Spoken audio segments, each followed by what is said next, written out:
آپ صلی اللہ علیہ وسلم ظاہر ہے کہ امت کو سکھانے کے لیے کہ امت کو اس کی تعلیم دی جائے کہ وہ اس طرح کی دعا کرے، چونکہ امت میں ہر طرح کے لوگ ہیں، ان کسی کو عذاب بھی ہو سکتا ہے اور بغیر عذاب کے جنت میں بھی جا سکتا ہے، تو تعلیم کے لیے.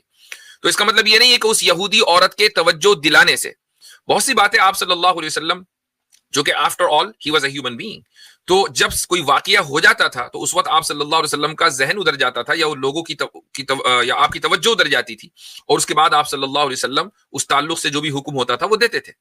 اور اس کا فائدہ یہ ہے کہ امیجن کریں کہ اگر کوئی سوال نہ کر رہا ہو اور آپ صلی اللہ علیہ وسلم پہلے ہی وہ حکم بیان کر دیں تو لوگ اس کو اتنی اہمیت سے نہیں لیں گے، لیکن اگر وہ سوال کیا جائے اور آپ صلی اللہ علیہ وسلم پھر سوال کے جواب میں وہ حکم بیان کریں تو اب اس کی اہمیت الگ ہوگی. اوکے، اور ایک اور وہ حدیث تھی، مطلب آپ اس کو جسٹیفائی کرنے کی کوشش کرتے ہیں، بٹ آئی تھنک اس کا رسپانس الگ ہونا چاہیے. جیسے وہ مکھی کا پنکھ والی جو حدیث ہے، پچھلی مرتبہ بات ہو گئی ہے، ایک میں شفا ہے ایک میں بیماری ہے جی، تو اس کو ایسے نہیں کہا جا سکتا کہ مطلب محمد صاحب کوئی ڈاکٹر نہیں تھے تو مطلب لائک ان کی صلاح کو کیا اگر کسی چیز میں وائرس ہے تو کیا وہیں سے اینٹی وائرس نہیں نکالا جاتا؟ سانپ کے زہر سے ہی سانپ کے زہر کا علاج نہیں کیا جاتا؟ نہیں، نکالا جا سکتا ہے، بٹ اس کو ایسے رسپونس تو اگر یہ پاسبلٹی ہے کہ جہاں سے وائرس نکل رہا ہے وہیں سے اینٹی وائرس نکالو، یہ پاسبلٹی ہے اور میڈیکل سائنس اسی رخ کے اوپر کام کر رہی ہے، تو کیا اس بات کی پاسبلٹی نہیں ہے کہ کل کو جو بیکٹیریا ہے مکھی کے پنکھ میں وہیں سے اینٹی بیکٹیریا نکالا جائے؟ نہیں، تو ایسے رسپونڈ نہیں کیا جا سکتا کہ ان کو ریلیجن کا نالج تھا بٹ ان کو پورا میڈیکل نالج رہے، ایسا ضروری نہیں ہے. نہیں، یہ کسی نے دعویٰ نہیں کیا کہ وہ ڈاکٹر تھے، کسی نے دعویٰ نہیں کیا. بات یہ ہے کہ جو آپ صلی اللہ علیہ وسلم نے کہا ہے وہ اپنی طرف سے نہیں کہا ہے، وہ اللہ کی طرف سے کہا ہے. اور دنیا کا جتنے بھی، چاہے آج کی میڈیکل سائنس ہو، وہ پرانی میڈیکل سائنس ہو، یا آج سے 1 لاکھ سال کے بعد اگر دنیا باقی رہی اس وقت کی میڈیکل سائنس ہو، خدا تعالیٰ کے علم میں ایک چیز ہے، جو اس کائنات کا بنانے والا ہے اس کے علم میں تو ساری چیزیں ہیں نا، اس کو تو آپ مانیں گے کہ جس نے چیز بنائی، کائنات بنائی ہے، وہ اس کو کائنات کی ایک چیز کا پتہ ہے. اب اگر اس کائنات کی کسی مکھی کے بیماری کے تعلق سے خدا نے آپ صلی اللہ علیہ وسلم کو کوئی نالج شیئر کی ہے اور آپ صلی اللہ علیہ وسلم نے وہ نالج دنیا کے سامنے شیئر کی ہے، تو یہ نہیں کہا جائے گا کہ آپ صلی اللہ علیہ وسلم میڈیکل ڈاکٹر تھے. یہ نالج تو اللہ تعالیٰ کی طرف سے آئی ہے. تو ایون حدیث بھی جو ہے وہ بھی گاڈ کے ورڈز ہیں؟ نہیں، ورڈز نہیں ہے، کانٹینٹ ہے. کانٹینٹ خدا تعالیٰ کی طرف سے رسول اکرم صلی اللہ علیہ وسلم کو دیا گیا اور آپ صلی اللہ علیہ وسلم نے اس کانٹینٹ کو اپنے الفاظ میں پیش کیا ہے. So what you are telling that was he infallible؟ کہ ان سے کوئی غلطی کبھی نہیں ہو سکتی تھی؟ Of course, every prophet is like that. Every prophet is infallible. وہ تو انسان تھے نا. انفیلیبلٹی ایک اسپیشل شیلڈ ہے جو انبیاء کو اور رسولوں کو، میسنجرز کو دی جاتی ہے. انفیلیبل ہونے کا مطلب یہ نہیں ہے کہ اب وہ انسان نہیں ہو سکتے، انسان ہی انفیلیبل ہوتا ہے اور اسی طریقے سے فرشتے انفیلیبل ہوتے ہیں. تو آپ صلی اللہ علیہ وسلم کی انفیلیبلٹی ہمارے ایمان کا جز ہے. میں عام لوگوں کے لیے بتا دوں کہ انفیلیبل کا مطلب ہے معصوم ہونا، یعنی خطا سے، گناہ سے معصوم ہونا. انبیاء کبھی بھی گناہ انہوں نے نہیں کیا. یہ الگ بات ہے کہ گناہ کرنے کی قدرت خدا نے ان کے اندر رکھی ہے، گناہ کرنے کی قدرت رکھی ہے، لیکن وہ گناہ نہیں کرتے تھے، ان کا ذہن ادھر نہیں جاتا تھا. یہ ہے انفیلیبلٹی کا مطلب. اور فرشتوں کی انفیلیبلٹی یہ ہے کہ ان کے اندر گناہ کرنے کی قدرت ہی نہیں رکھی خدا نے. تو لائک مطلب ان کے اندر غصہ نہیں تھا کسی بھی پروفیٹ میں؟ غصہ ہونا گناہ نہیں ہے. نہیں ہے. Okay okay. آپ اگر کسی اچھی، یعنی کسی غلط کام کے اوپر غصہ ہو رہے ہیں تو یہ غصہ ہونا تو ضروری ہے. اوکے، چلیے، okay, thank you. Okay then, thank you. Alright, چلیں ٹھیک ہے، رشی صاحب آپ سے اجازت لیں گے. سبق پھر پڑھ صداقت کا، عدالت کا، شجاعت کا، لیا جائے گا تجھ سے کام دنیا کی امامت کا. سبق پھر پڑھ صداقت